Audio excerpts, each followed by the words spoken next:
Avez-vous remarqué un changement de comportement chez votre chat au moment de la pleine lune, ou quand un orage ou une tempête est en cours, ou même en approche, voire même parfois plusieurs jours avant? Avec mes chats, c'est très clair. Ils sont souvent plus actifs ou même plus nerveux en période de pleine lune ou de tempête. La cohabitation entre eux est souvent plus délicate, plus source de friction que les autres jours. Parfois, je ne suis pas au courant que c'est la pleine lune, mais leur comportement m'incite à regarder le calendrier et je comprends la raison de leur comportement. Et c'est pareil avec une tempête ou un orage qui approche. Mais alors, que se passe-t-il? Pourquoi nos chats sont-ils sensibles à la pleine lune, aux orages et aux tempêtes? Et que pouvons-nous faire? Pour ce qui concerne la pleine lune, c'est prouvé pour l'humain, on recense plus d'agressivité et de bagarre à cette période. On parle aussi de lunosensibilité pour certains humains, et il est fort probable qu'il y ait un phénomène identique chez certains chats. Si la lune a un effet sur les marées, donc sur des quantités d'eau importantes, elle a sans doute un effet similaire sur les humains, qui sont constitués d'eau à 60-70%, mais aussi sur les chats, dont le corps est également majoritairement constitué d'eau.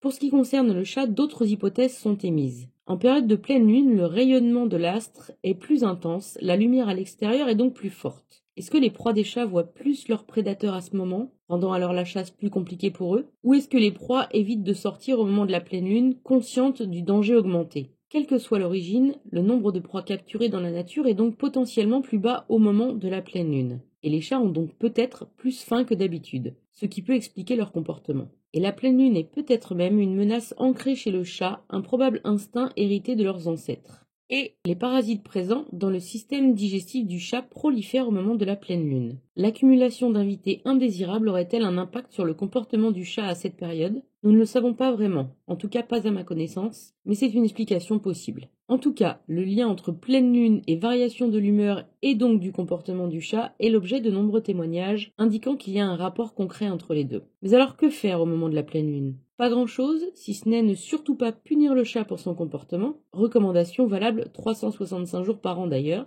car la punition ne fonctionne pas avec le chat. Elle aggrave même les choses, période de pleine lune ou pas. Et si vous ne l'avez pas fait depuis un moment, plusieurs mois, vermifugez votre chat au moment de la pleine lune même s'il ne sort pas. Cela peut certainement contribuer à l'apaiser s'il est envahi de vers. Pour le reste, nous verrons plus loin dans la vidéo des solutions communes aux deux événements. Pour ce qui concerne l'orage maintenant, que se passe-t-il chez nos chats? Le chat est réputé pour être un baromètre vivant, et cela s'explique certainement par l'extrême sensibilité de ses vibrisses, c'est-à-dire ses moustaches, ses sourcils et les poils qui sont situés derrière les pattes, et également par une exploitation de ses sens plus fine que la nôtre. Tout cela permettrait au chat de ressentir les variations de pression atmosphérique et d'humidité dans l'air, ce sont des indicateurs concrets de l'approche d'une tempête ou d'un orage. Si vous ne savez pas pourquoi votre chat semble plus nerveux, plus irritable que d'habitude, peut-être qu'il cherche à se cacher, qu'il est agité, il court partout, il est sur le qui-vive, pourquoi pas agressif même. Regardez le baromètre et les prévisions météo. Un phénomène météo violent est peut-être en approche. Et attention, petite parenthèse, si ce n'est pas le cas, tout changement de comportement qui n'est pas en lien avec un phénomène naturel doit vous inciter à consulter un vétérinaire sans attendre. Et sinon, que faire si le chat est sensible à l'orage ou à la tempête? Ne surtout pas stresser. Le chat est en effet une éponge émotionnelle. Il sent donc votre stress, c'est donc parfois cela qui peut le rendre nerveux. Gardez les chats à l'intérieur car la panique ressentie par certains lors d'événements météo peut les entraîner à fuir de façon incontrôlée et provoquer une désorientation qui peut être fatale. Proposez-leur de nombreuses cachettes. Si vous constatez qu'ils ressentent le besoin de se cacher, ils seront ainsi plus rassurés de pouvoir le faire. Et si le chat semble vraiment très stressé, évitez de quitter l'habitation. Votre présence rassurante peut l'aider à surmonter ce moment compliqué pour lui. Et puis, voici des solutions pour les deux événements, à utiliser également lors de tout autre phénomène naturel violent, tremblement de terre ou autre. Dans notre cas, si vous constatez que votre chat est plus sensible les jours de pleine lune ou bien avant et pendant les orages et tempêtes, vous pouvez vaporiser du Feliway en spray au moment où il vous semble anxieux, hyperactif ou même agressif. En cas d'urgence, vous pouvez également utiliser le Rescue, qui est un composé de fleurs de bac et qui aide à modérer les émotions. Il fonctionne avant ou après tout événement compliqué et c'est d'ailleurs valable pour le chat comme pour l'humain.